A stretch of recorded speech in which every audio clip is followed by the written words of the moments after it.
Welcome to the Dirt on the Past, the Museum Edition, a YouTube and podcast program of the Extreme History Project, which explores ancient and historical topics relating to artifact collections from the Museum of the Rockies right here in Bozeman, Montana. At Extreme History, we explore the good, the bad, and the ugly about our human past because, let's face it, history isn't pretty, but it's so important to know because it's at the very thing that has led us to the most critical concerns in the present. So join me, Nancy Mahoney, and me, Crystal Alegria, as we talk to archaeologists and historians who have been digging in the dirt and in the archives and in museum collections to uncover fascinating histories that are relevant to today's issues and can help us move forward with a deeper understanding of the past. Hi, everyone. I'm Nancy. And I'm Crystal. And this is Sophie. And welcome to this week's edition of the show. We're the co-hosts of The Dirt on the Past, and we're here at the Museum of the Rockies E.L. Wiegand Digital Learning Studio. And we have been collaborating with the Museum of the Rockies, most of you know, with our podcast. So you can still listen to it the usual way on any podcast platform. And you can watch us if you want to see us and sometimes the artifacts that we have and some slides and photos and things. You can look us up on YouTube or on Facebook. Just put in The Dirt on the Past and you'll be able to find us. But today, it's just Crystal and me, and we're kind of excited to have this. Well, and Sophie. And Sophie. And Ashley, of course. She's always doing the work. Sophie has been being photographed by Ashley. She's having a little photo shoot. Oh, there we go. And I think you're going to have a new best friend before the end of this. I know. So today, we're excited to talk to you about one of the oldest sites in Montana. It's a Paleo-Indian era site that not a lot of people know that much about.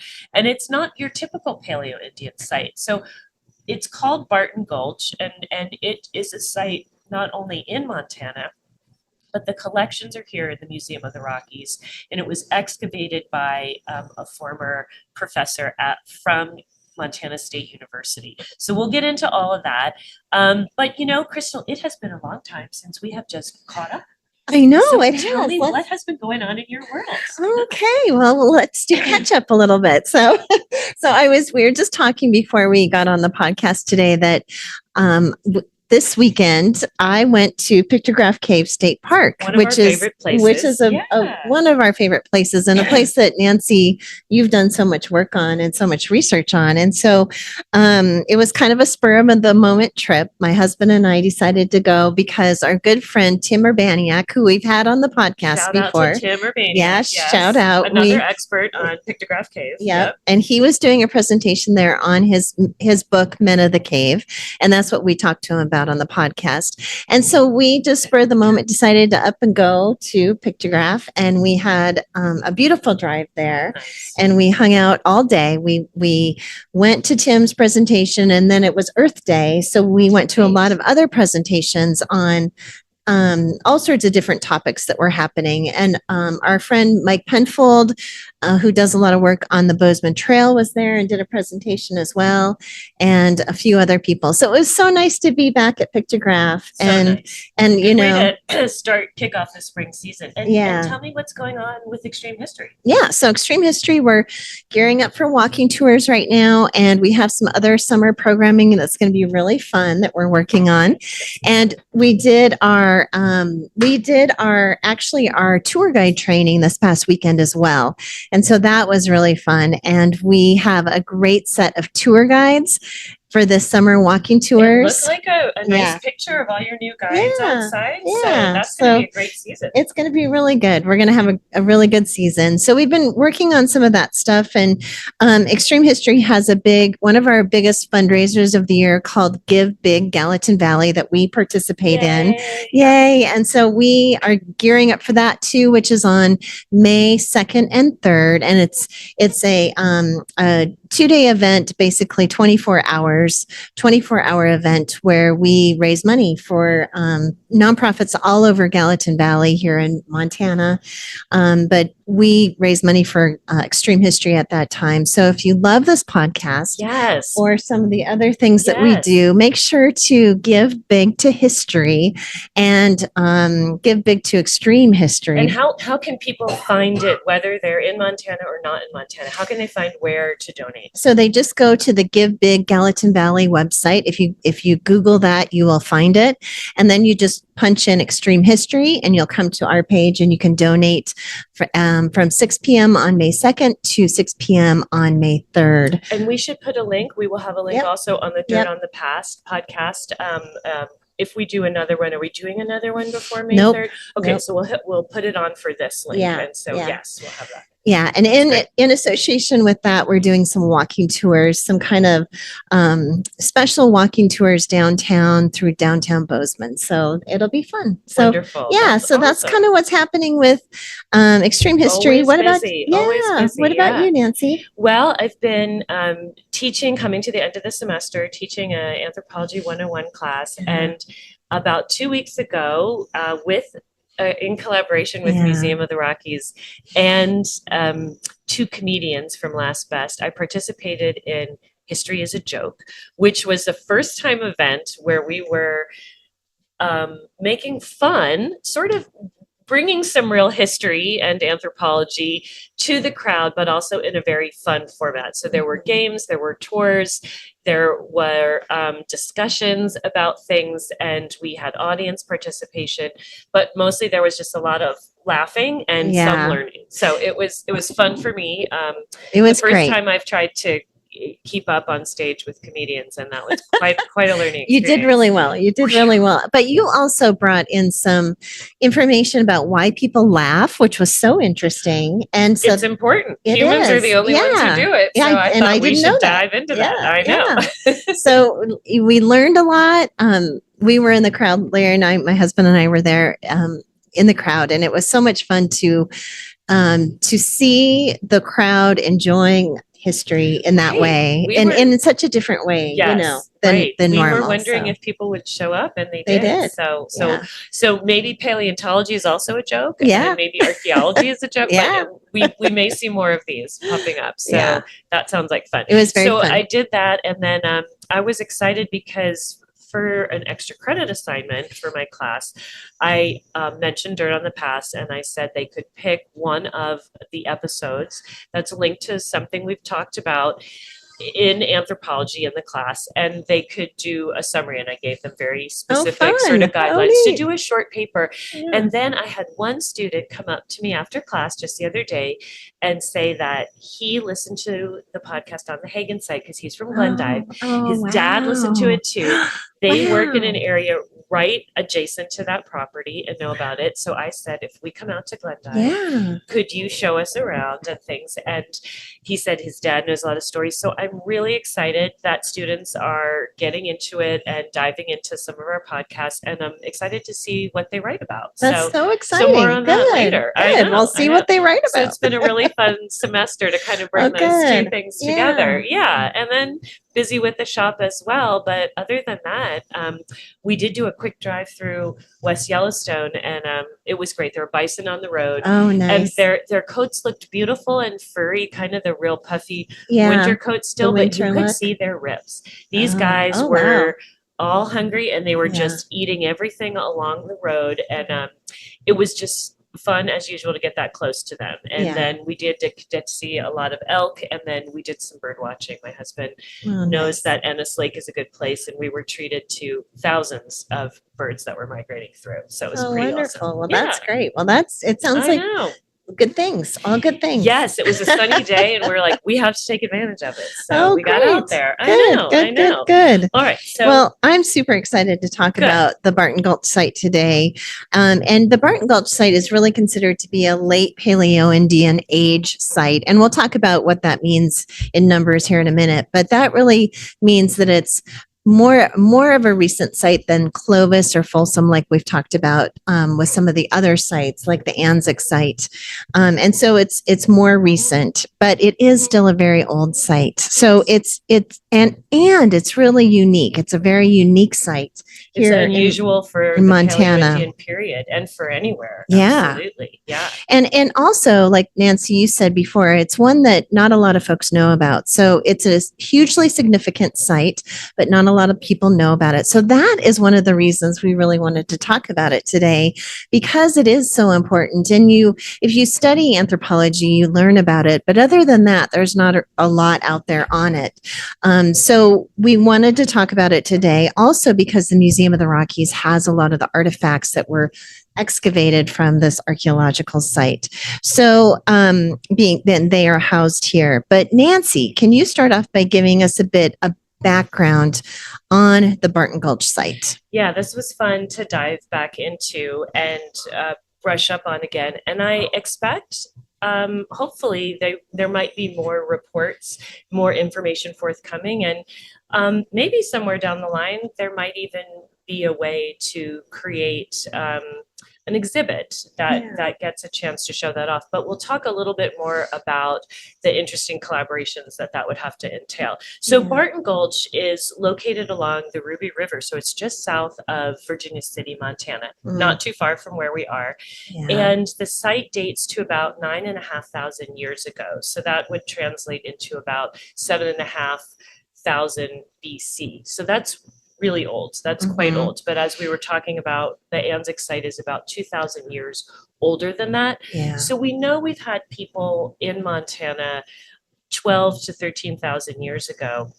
But I just want to also get this in there because we did do a podcast with the lead author, the team that found those footprints in New Mexico, in White Sands, New Mexico, along the lake. And they just recently did a whole new series of dates because the first round of dates came back that those footprints were 21,000 years old, which is some of the oldest dates we have for human occupation in North America. There's only one other site I know of in South America that's a bit controversial that might date older than that. So they redated with radiocarbon dating both pollen grains and some more seeds, and the dates came back the same. Now it's between 21 and 23,000 years old. So, and they're not even on the coast, right? They didn't just come in, they're inland. So, so we definitely had people coming through in North America and here 20,000 years ago, and probably a lot older. So, so that's interesting. But at this point, this site is one of the oldest ones we have in Montana. It's probably the third or fourth oldest site that's been excavated. And it was excavated by Dr. Les Davis, who was an archaeologist, taught anthropology here at Montana State University. And he was very interested in finding evidence of sort of these earliest inhabitants of the Americas. And that was one of his goals through his research, though he did excavate from a lot of different time periods. But what's so fascinating about Barton Gulch and the way it's so different from other Paleo-Indian sites is that it's not a bison kill site.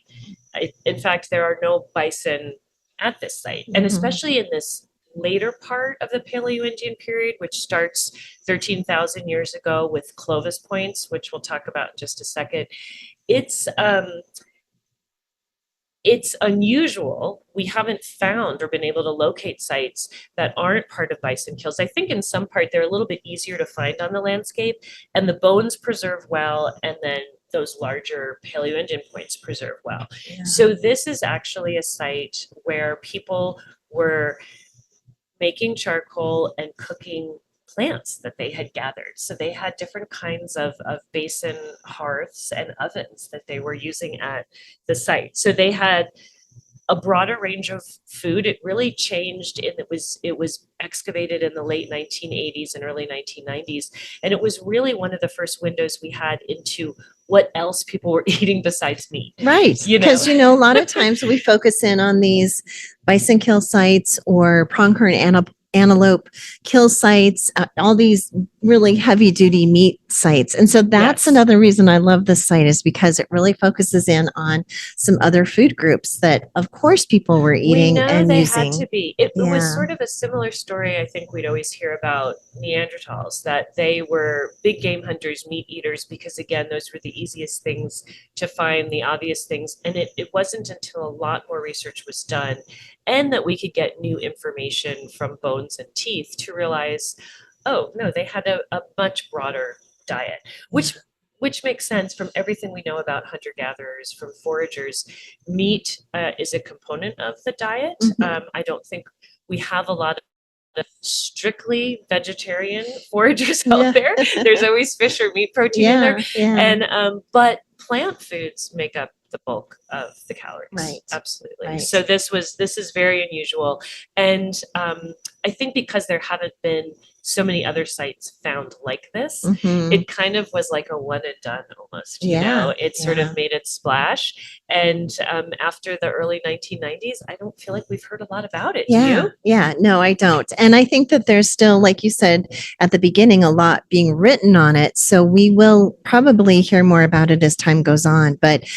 But it's exciting to talk about. And I just want to ask you, Nancy, I'm wondering how they found this site, Right. because it, like you said, it was in the Ruby Valley, the Ruby River Valley, which is near Virginia City. And Virginia City was one of our gold rush towns. So Absolutely. in the 1860s, 1863, gold was found in Virginia City. And think people went crazy. So many hundreds of people came, thousands of people came out to what we now call Montana and started looking for gold. There wasn't that many people coming here Until then. I mean, there had been people, of course, living here for thousands of years, but right, but this was a huge migration coming.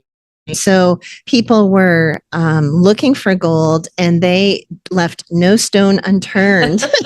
And so when you go today to Virginia City, you see these huge mounds of this, all the rock and all the disturbance of this ground, because they did so much damage to the environment looking for gold. And so it is amazing to me that this archaeological site is still intact. So can you talk a little bit about that? Right, and I got curious about that too, trying to figure out how did they find it, and was it damaged by earlier mining, excavations and things like that. And it turns out, I guess, just this terrace just up from the Ruby River, there were some garnet miners, but they were going along the riverbank, and I think some artifacts had washed out, and they looked fairly old to them. They were these larger points. So they contacted Tom Roll, who was also an anthropologist. Did you take classes with him? Tom Roll was one of my main anthropology professors when I was in the MSU, Montana State University Anthropology Department in my undergraduate degree. And so I took a lot of classes from Dr. Tom Roll, and I did a lot of excavation under Dr. Tom Roll. So he was one of my, he's the reason I know as much as I do about anthropology and archaeology is because of Dr. Roll. So he, and I only met him a couple of times before he was emeritus or retired. And I think Jack Fisher was also good friends with him. So he was here, and someone notified him, and I think he passed it on to Les Davis, and Les decided that later, this was early in the 80s, and so a couple of years later, I think there was funding that Les was able to secure to take people out into the field, also some students, and they did, I think, at least 3 or 4 seasons of excavation, and it was tricky. So they knew this is an old site, and I think from where they could figure that the artifacts were coming out of, they knew there was a huge amount of overburden. So technically, when all is said and done, there was 24 vertical feet that they ultimately had to go down in some places to get to that oldest occupation, because there is one younger occupation above it that dates to about 3,000 or 4,000 years ago. And so they used heavy machinery to take off the top layers that didn't have any cultural material. So they weren't destroying any part of the site. And you have people who are very skilled with the backhoe and things like Yeah. that. So they were able to scrape down some of that with machinery and then go in and excavate down. Okay. Yeah, so it was Wow. undisturbed, which is remarkable because it allowed them to find so many interesting I things. know. And probably because it was so far down, 24 feet down. And you wrote in our script here, that's 2 stories. 2 stories. And Can you imagine? that's what made me think, wow, that was crazy. That's right? crazy. That's It's way crazy down amount. there. Yeah. You And of don't course, but often get to find a site that's deeply buried, much less than be able to excavate it intact. Usually you find those sites because someone's digging a huge foundation and they've destroyed part of it, you know? Right. So this was a very fortuitous discovery. Yeah. So people had lived in this place more than once. So we have the Yes. bottom layer that we're going to talk more about. But what about the more recent layer that you were telling us about? Yes, the younger what one was the age dates of that? between 4 and 2,000 years ago. So I think we're talking more of like a late archaic period, and Okay. this is really challenging my knowledge of the sequence here in Montana, which Yeah. is not what I did most of my studies on in school. But that older layer is the one that really has provided unusual information for that time period. So that's the one we'll really talk about today. Okay. So they did collect and excavate the younger layer, and I believe those artifacts are also here. And we just want to say there has been a lot of analysis done, but there wasn't a final report or book that was able to be published before all the people that worked on the project had moved on or graduated, gotten jobs, and then eventually after he retired and passed away, he had been working on these things. So we're hopeful that maybe this is a project for someone to come back to and bring together. Graduate students out there, or anyone, or students in general, this is a great PhD dissertation, just waiting for you, or master's thesis too. Absolutely. But this site also was always interesting. Go ahead. I was going to say, no, I was just going to say, you've heard a lot about it. Yeah, I've heard a lot about it. It's really interesting to me because when I was doing my undergraduate work in the early 90s, they were excavating this site. And I never participated in that excavation because I was doing other somewhere else, right? Yeah, I worked at what is now called First People's Buffalo Jump, which at that time was called Almpishkin. And so I was doing all my work over there with Dr. Jack Fisher and Dr. Tom Roll. And so, but I always heard all my colleagues and friends were working on Barton Gulch site, and they were finding all this amazing information. All this amazing information was coming out, and it was new information about kind of these plant resources. And then Steve Auberg, who is a paleoethnobotanist, he also worked at First People's Buffalo Jump. So he was working at Barton Gulch at that same time. Wow. And so he was coming back and telling us the tales of what was being found at Barton Gulch. And so what do you remember? What do you remember about I just remember that it was so fascinating, all the plant materials that were coming out. And they talked a lot about these features, which are kind of these groupings of fire hearths that they were finding. And these fire hearths I think there was 4 of them altogether. Yeah. And they were separated. Go ahead. I was just going to pause you there and let's talk about it with an image up of the perfect. fire hearth. Yeah, so we'll go to the hearth image first. So let's skip over this. We'll come back to that in a minute. That's perfect. Yeah. So you see the hearth imagery there in the middle, and they were finding these hearth features, but then they were finding all these other little features around that middle hearth. And so this was what was so interesting to them and what they were really perplexed about, because no one had really seen something like this before. And so they were looking at all these little holes, you can see all the little kind of smaller features around that main hearth feature. Right. The largest circle in the center. And then you have sort of these middle-sized ones that are a little bit deeper. And then you have the much smaller ones. Right? And like you said, there was groupings of these. So there was 4 different areas on the site that had groupings like this. So that's a big site. That's a big site. And so they were coming back and saying, oh, we're finding all this plant, all this faunal, all this plant material, flora, not fauna, flora within the site. And it's so interesting. And at that point, they didn't know what these, were used for or what was going on here because they didn't really have the big picture. But now we have the big picture. And so we can now report back that those big hearth features in the middle were used to make the charcoal.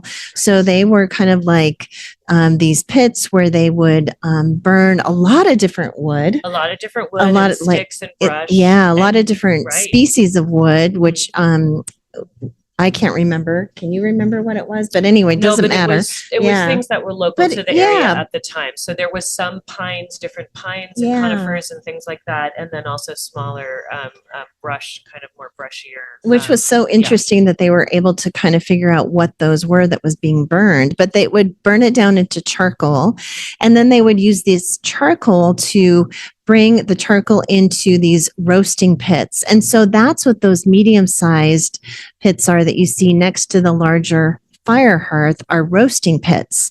And these are pits that were basically the charcoal was put down first, and then they would put a layer of dirt over the charcoal, and then they would put a layer of green grasses and other plant material, and then they would put the food that they were roasting on the top of that.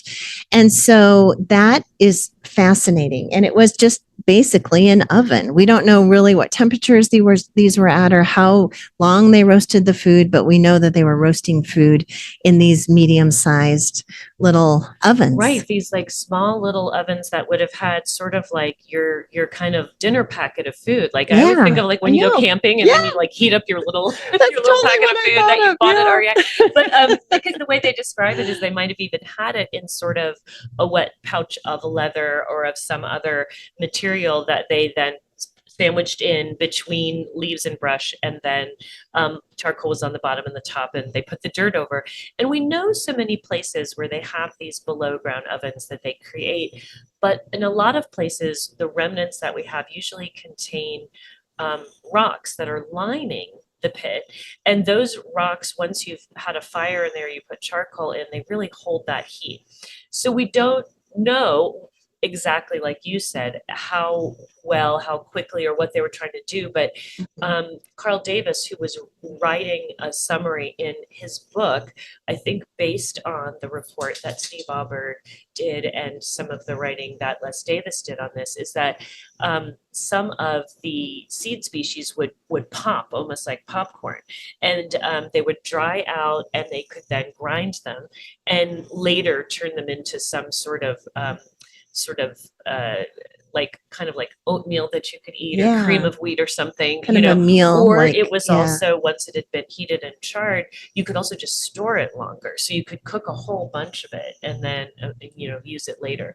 So fascinating. And then the smallest holes, I believe they think were possibly posts where they were maybe drying other resources. I mean, so there was post holes around. So those are post holes. So we don't get a sense yet that there was a structure that was over these, that they were in it. It seemed to be a big open space where they estimate, more than 100 people might have gathered and used these a lot of people to, the open braziers to make the charcoal, and then cook in these little ovens around it. And then they came back multiple times to this place. So this wasn't a year-round occupation. Yeah. I think Steve Auberg's looking at the species of flora that they got. So Chenopodium being one of them, and that's lamb's quarters, some people know it as, or goosefoot, is that right? Yeah. So it's the goosefoot or the lamb's quarters. And then a lot of prickly pear cactus. And so those seeds, and probably also the pads. So they're cooking and they're roasting these seeds, and those would be late summer, early fall harvest time is what they're thinking. This would have been the time they were collecting and cooking these plants. So 90% of the plant resources recovered were Chenopodium or prickly pear, but there were other taxa in there. I think they mentioned also chokecherry, sunflower, wild rose and other species, just in lesser quantities. And I don't know if that's because this was what they preferred or just was available, because we know those Mm-hmm. other species were used in places, but they Yeah. were able to take soil from these areas that had all these charcoal stains, the areas that were burned, and then they do flotation. Have you ever Yeah. done flotation? I've done a lot of Have flotation. you? I have too, back in the Back in day. the day. Like that's been like 30 years ago. All right, tell the people. Tell the people what flotation is like. So basically, out at the site, you put the soil into Ziploc bags and you transport it back to a lab. Well, some people do flotation on site, Right. but when I worked with Dr. Tom Roll, we a lot of times would uh, decide which areas we wanted to sample for the flotation. Absolutely. And we would take them back to the lab and we'd set up this kind of these two different tubs of water, and we would put the soil in, and the plant remains and the plant materials would float up to the top. Especially if they had Yeah. been burned and Yeah. charred. Exactly. And then And you you skim it off. off. Yeah. And then you hire an ethnobotanist like Steve Auberg to analyze Right. what the plant remains are and what is remaining of the plant species from sites like this one. And so oftentimes you do that with every single site and to find out what was going on plant wise. But this site, I think they probably did much more intense. I think they did more Work. intense, more samples, Yeah. because there were so many burned features that potentially had material. And I think that's where they could get at the larger ones really just had charcoal. They Yeah. didn't look like they were cooking edible seeds in there, and then it was in the smaller, deeper pits that were ovens. That's where they were getting the mix of other things. Yeah. So fascinating. I know they also Yeah. recovered pollen from there. I did the same thing for a Yeah, master's I was thesis. wondering. I was going to say. So, when you did flotation, was it out at the site, or So was no, okay. I went over to Morocco after a field season that my advisor had, Nancy Benko, who was working on a medieval site in Morocco, and they had taken soil samples, and I had to do flotation. Yeah. And there was the heavy fraction that went to the bottom. Yeah. And this was an Iron Age site, so there was lots Oh, of wow. residue from smelting iron and other interesting things, sort of micro, artifacts that came out of the heavy fraction and the light fraction. It was amazing. These seeds were so well preserved. And then I went and once I dried them all, then I shipped them from Morocco all the way back to, and the only box someone could give me was a Heineken box, and it was awful to walk through the streets of Morocco as a woman by myself, Oh, yeah. carrying a Heineken box, trying to quickly get it wrapped in brown paper so I could get it shipped. Shipped So when off it too. right, Yeah. it showed back up at George Washington University. I then I went and I did an internship at the University of Pennsylvania University Museum. They have an applied sciences program there, and I did an internship with Naomi Miller, and she taught me how to do paleoethnobotany. Oh, cool. So I did the seed So you did it. identification. Wow. Yeah, and it was terrifying because it was like I'm doing real science for the first time, and I don't want to mess up. But yeah, so I went through each and every sample and reported on that, and it was very exciting to see what you could learn, Yeah. what you could recover, because this wasn't a technique that they were using way back in the day, Yeah, right? Now yeah. that we can recover. So I know people were especially excited about Barton Gulch too, because it was the first time it wasn't all about bison bone Yeah. and big stone points. Yeah. It Yeah. gave you a window into likely what women's work was yielding. Yeah. And it wasn't, I'm sure, just women who were gathering, No, but we no. know that from other ethnographic resources, women do a lot of gathering.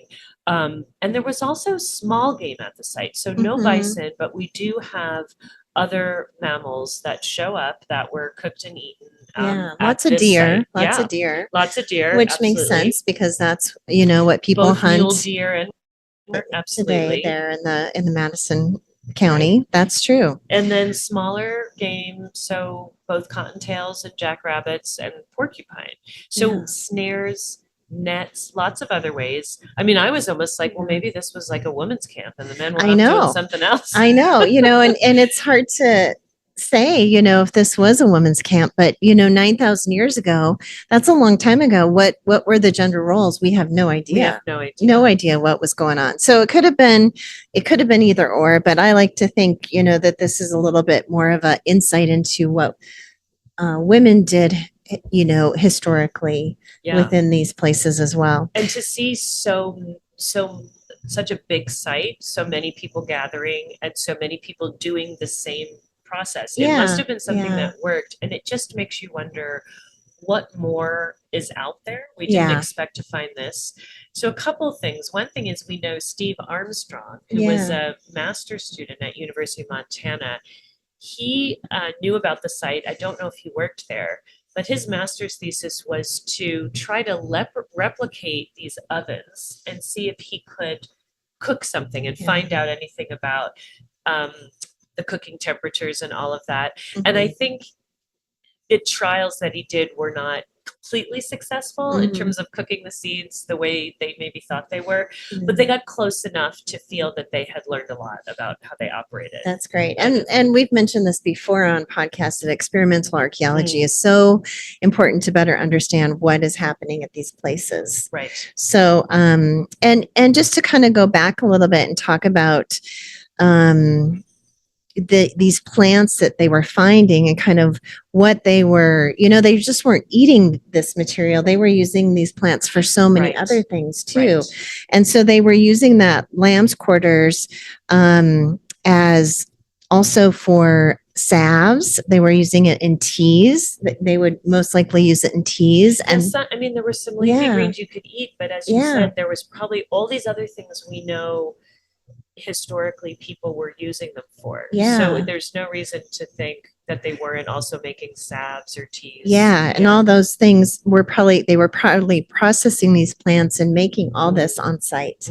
And so we see the pop seeds that they ground into that course meal that you were talking about, but we can kind of extrapolate that they were doing a lot of this other stuff as well. So that's fascinating to me. It is. Yeah. And there's probably so much more going on than we even know. But we should take a look at the stone tools that are found at Barton Gulch this period, this later Paleogene period, that are different from classic Clovis and Folsom. So let's put that up for anyone who's not totally familiar with what those look like. So there we have Clovis points off on the left-hand side, where they're very large points that would have been hafted to basically a spear that you could probably throw with an atlatl. So no bows and arrows at this point. And these points are big. They can be heavy, but they're very aerodynamic. You can see how symmetrical they are. And then they have those channel flakes, those flutes taken off of the bottom, where you can see the black lines showing where they thinned it, probably to facilitate it being hafted into the shaft, shaft of the spear. Exactly. And Clovis doesn't last all that long. We have these points showing up not just in Montana, but in many, many sites across North America and I think down into Central America. And then we get into the next early Paleogene period we call Folsom, because we have some sites where it's a huge bison kill and all the points are Folsom points. So Folsom points tend to be not as long as large overall, but the flute, the channel flake taken off, is bigger. It covers a larger proportion of the body of the point. And I think these were very effective tools, but from what flint knappers tell us, both Clovis points and Folsom points are really, really hard to make. They're the hardest ones to make. Thinning them, taking those flakes off the base, it's hard not to have it break. They're beautiful. They're kind of like the high prize in the Paleo-Indian period. When you find one, it's always a wow moment. And it shows, the oldest time period. We have some pre-Clovis things we're going into now too, but that if you see a Clovis point, this is probably one of the oldest sites in Montana or in this part of the country. Absolutely. The stone tool complexes we see at sites that are older than Clovis are not super impressive. No. They have points, they have scrapers, they have all the things, but they're not these incredible sort of sophisticated and really big game hunting weapons, you know? And Mhm. so it's interesting because they were hunting some big game or at least scavenging them. But this is a purely American invention. You know, this wasn't, you don't find it in Siberia where those ancestral populations came across. They look similar to some of the nicest points we find, the Salutrian points that we find in France, along the coast of France and into Spain, but those are 5,000 years older, and we don't have any evidence of people coming across. So this was independent American invention by people that had migrated to these continents, to North and South America, had been living there for thousands of years, likely, and this was what they did for a couple thousand years. They made these really impressive points. And then they stopped taking those flutes out of the bottom. So what we see all the way off to the right is the Alder Complex and Hell Gap. I've also heard that call um, uh, Agate Basin, that larger Mhm. one. So the one on the left-hand side of the blue square, those are the ones that are most associated with the Barton Gulch site. So you Okay. can see they're still long. They have this kind of lanceolate shape, but their bottom is a little bit more rounded, whereas the ones to the right of them, Hell Gap, are usually a little bit more stunted at the bottom, and they're not quite as long. Yeah. So that's what I think they must have found some of in the Yeah. area, Yeah. aside from evidence of stone tool making. Mhm. But it Mhm. wasn't the main activity that was going on at this site. They weren't spending a lot of time making those points to hunt, and they weren't hunting big game there. Probably what they were doing was using other methods, maybe some atlatls, but probably snares and nets and other things and traps to catch smaller game. Yeah. Yeah. Okay. So talk about, you've talked a little bit about this, but this was not a long-term occupation. This, they weren't living here year after year after year. It was kind of a More seasonal. more seasonal. So can you talk a little bit more about Right. that? I think from what we see in just the sites that we have from these periods is that they tend to give us plant information and information from animal remains that'll tell us what time of year people might have been there. So at Yeah. bison kill sites, they tended to be in the fall, and sometimes in the early winter. And so this is a much different time of the year. So the picture that emerges is a seasonal round, much in the way that animals probably would have made seasonal rounds during this time period. It's we're after the period of the younger Dryas, so things are starting to warm, and there's a proliferation of plant species in the area. So we're not in the ice age, and we're not in severe drought. And this area around Barton Gulch looked to be a pretty lush area. So people probably came back. There's water there that would have attracted game. There's plants they knew when they would be ripening, when they could collect the seeds.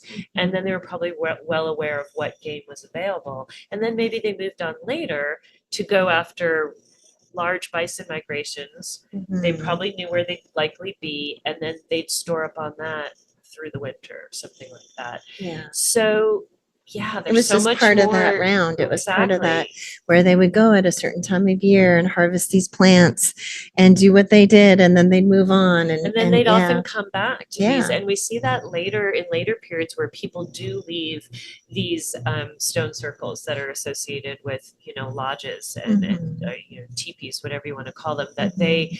that they would come back to these places over and over. So it seems likely that that idea of those seasonal rounds, especially because we're on the plains Yeah. and northern plains, Yeah. not a lot of areas where you could hunker down and find resources all year round. Some places on California and on the Pacific coast, there were salmon runs, acorn harvests, once people could leach things out of acorns so you could eat them, all this stuff where you didn't have to move as a hunter gatherer. You could stay in one place, and through the year, different things would become available. And so you could have sedentary foragers, which is not something we usually think about, Yeah. but not in Montana.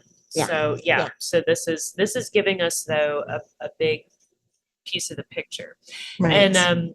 And you'll notice that we're not showing any of the Barton We are Gulch not. artifacts today, so we should talk about that a little bit. Yeah, because that is interesting as well. Yes. Why we are not showing these artifacts? Because at the beginning we talked about how these artifacts are within the Museum of the Rockies collection, but we are not showing them. So I'll let you kind of start off with that, Nancy. Right. We had this idea to talk about Barton Gulch because we're doing this collaboration with Museum of the Rockies, and we were really excited about it. And then we realized that just as late as December in 2023, there has been new legislation to update a very important law that was originally passed in 1990. So that's NAGPRA, or the Native American Graves Protection and Repatriation Act. And that's an act you and I are both very familiar with. Mhm. Super important legislation that for the first time was developed with both tribal input, the input of anthropologists, archaeologists, and government legislators. And after a long time, people came together and realized the tribes for decades had been upset that so many of their ancestral remains, human remains, the grave goods that might have been associated with burials, as well as other important objects to the tribes, were in museum collections. Things were on display that shouldn't have been seen by people, and ancestors' spirits were not able to rest. Very upsetting because they're in this unfamiliar place. They had either been taken from graves or taken directly from battlefields, Yeah. or dug up from graves that were as young as 50 years old. So there Yeah. weren't great laws protecting graves and important cultural items until NAGPRA was passed in 1990. And that only applied to items that came from federal lands Mhm. or to collections that were in museums that accepted federal money. So talk a little bit Right. about that, Yeah, Crystal. yeah. And we talked a lot about this on a podcast we did with Chip Caldwell. Yes. And that he wrote a book called Plundered Skulls and Stolen Spirits, which I have right here. So I'll put it. And so we really talked about the reasoning behind NAGPRA, but also collections and some of the issues kind of surrounding those. So if you want to go back to that previous podcast, I highly recommend it. It was a great talk with Chip Caldwell. And it really gives some of this background information, not as much on NAGPRA, but on why laws like NAGPRA are passed and why the strengthening of the NAGPRA law happened. And this just came into effect January 12th of 2024. And so museums are kind of better understanding that and kind of processing through the tightening up of this law, or kind of the. So what people have realized since 1990 is that NAGPRA isn't a perfect law. No laws are perfect, but one of the things that government often does is they pass good and well-meaning legislation, and there isn't really a lot of funding behind it. And one of the biggest glaring examples of that is that I think is it 66 when we had NEPA and that passed, we had states set up historic preservation offices. So all the states had an office that dealt with historic and archaeological sites and surveyed and recorded and kept information. And you had people hired that were representative that could speak to if a road was being built or something was being built, if this was a historically significant site that was going to be in the way, then there was a way to either move the project, change the project, or try to recover information if there was no way to do that.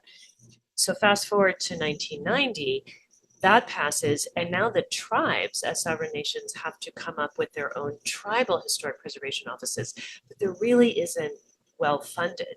And they are learning about everything that would be required so that they can consult when a site might be damaged by work that might be going on in a national park or a roadway that has federal funds or anything. And letters are just being sent to them, and they don't have the resources and the time to respond to all of them.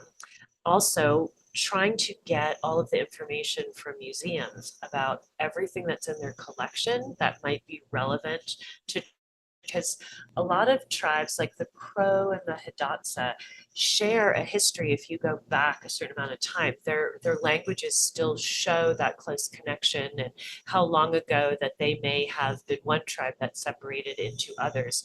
So what that means is you often have multiple tribes that will have a claim on a site, on remains, if it's far enough back at a certain time period. And that's totally legitimate. Anthropologists understand this. This isn't something that's disagreed upon.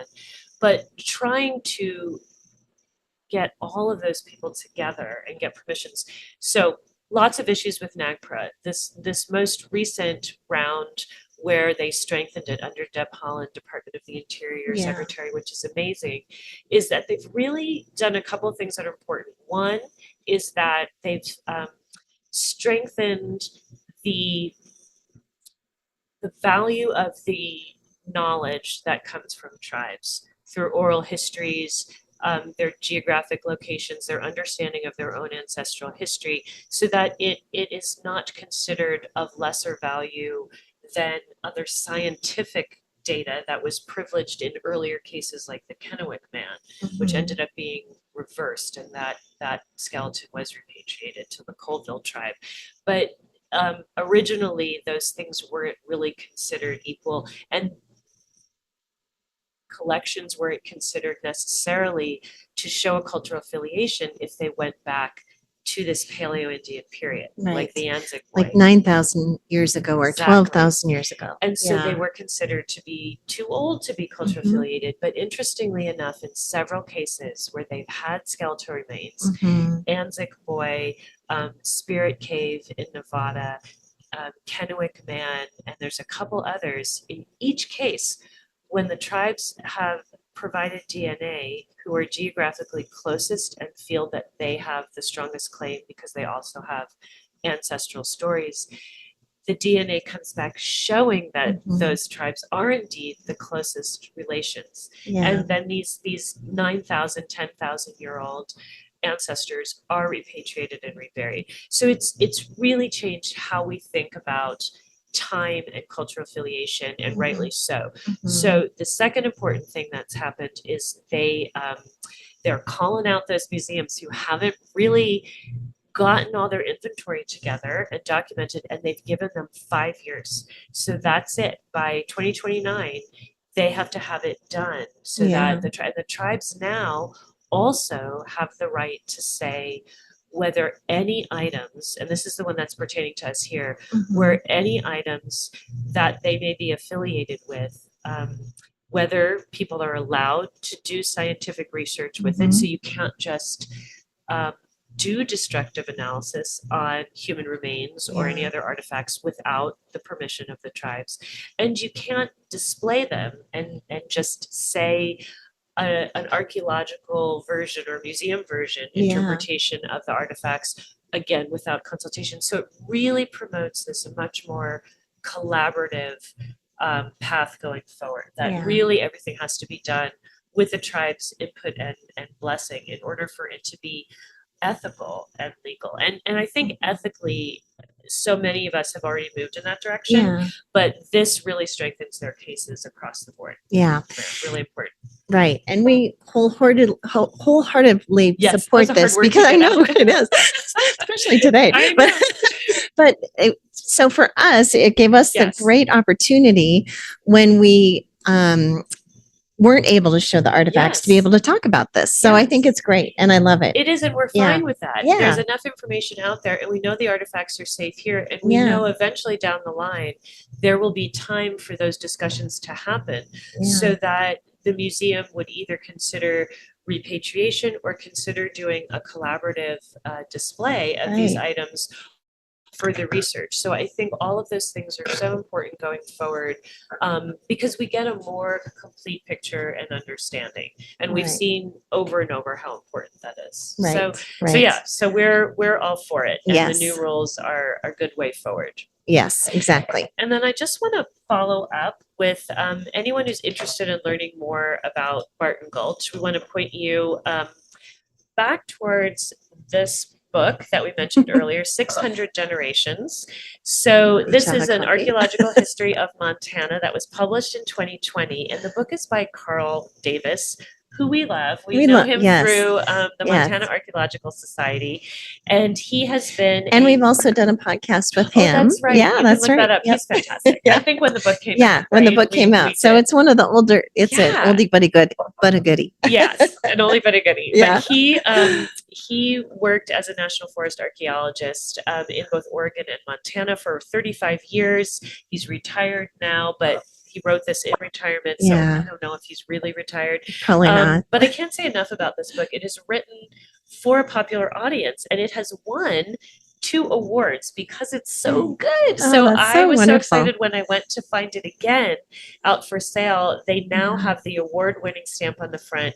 He was awarded the best popular book by the Society for American Archaeology in 2020. That was a huge honor, Yeah. as well as for the High Plains Book Award Wow. for the best science book. And it's because it tackles some really important, deep histories. He doesn't skimp on the science, but he writes Yeah. about it so beautifully and in such an accessible way. Right, right. Um, And it's just so many, he writes about so many archaeological sites like the Barton Gulch site that are so significantly important, and you don't hear about it on a daily basis. So it's good to dive into this and really read Great through pictures, it. great Yeah. sketches, great drawings by Eric Carlson. So there's a Yes. lot to recommend the book. The artist Eric Carlson did this beautiful drawing on the front, illustration on the front, but then throughout the whole book, there's great He illustrations brings as well. to life how the sites would have been used by people, because really we're ultimately about learning about the people. Yeah. Pictograph Cave right there. There you go. There I you go. just opened it I right know. up to Yeah, that. there, a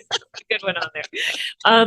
And also, Carl Davis had mentioned in there, which I had forgotten about, that there was a 1993 video made by Yes. the Museum of the Rockies with Les Davis, so the Yeah. excavator of the site, and it's entitled "People of the Hearth: Paleo Indians of the Northern Rockies," and that you can just plug into YouTube, "People of the Hearth," and up will come a half an hour video. And Yeah. so that's wonderful. You can actually see the site, and you can see archaeologists doing the work, and you can hear Les Davis talking about what they found out. So that's a really good resource. Yeah. Yeah. Yeah.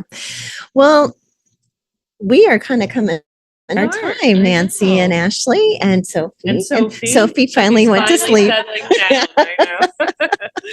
So I'm so glad for all of you listeners out there that you were able to join us today, either on our podcast app or on YouTube. We're so glad to be able to have you here with us. If you love this podcast, please tell a friend and make sure to subscribe or hit that follow button so it shows up in your podcast feed each week, and leave a review for us. Leave a review either on Apple Podcasts or on YouTube. You can Yes, or write ask a question. yeah, anything. interact with us. We Okay. love it.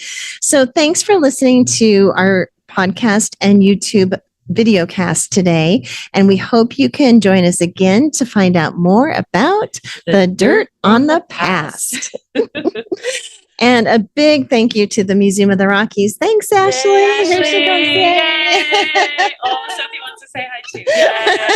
Yay. Awesome. And all the help that we get from the Museum of the Rockies. Thanks to Chelsea Hogan, Melissa Don, Ashley Hall, of course, and Michael Fox. And thanks to Lawson Alegria for mixing our music. Thanks, everyone. Thanks. Bye-bye.